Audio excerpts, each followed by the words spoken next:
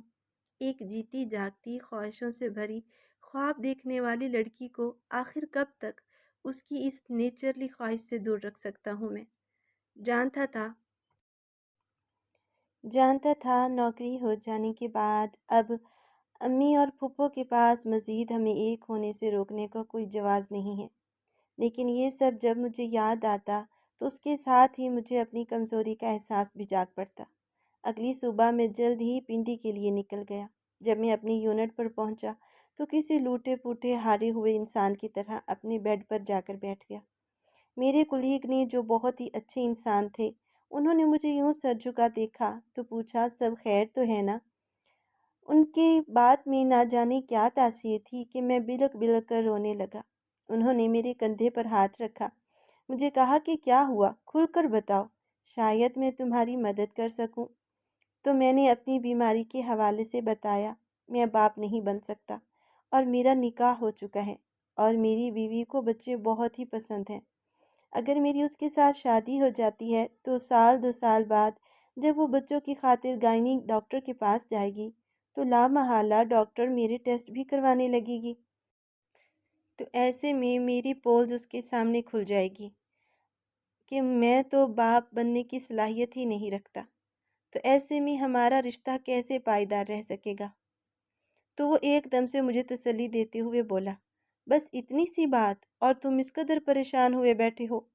تم اسے چٹکی میں حل کر سکتے ہو۔ ہمارے ایک جاننے والے حکیم ہیں، میں تمہیں ان کے پاس لے کر چلتا ہوں، تم ان سے دوائی لینا، بڑے بڑے لوگ ان سے ٹھیک ہو گئے ہیں، تم بھی اللہ کے حکم سے ٹھیک ہو جاؤ گے، بس اللہ سے امید مت توڑنا۔ میں نے حکیم سے دوائی لینا شروع کر دی اور میں دل سے پر امید تھا کہ میرا یہ مسئلہ حل ہو جائے گا۔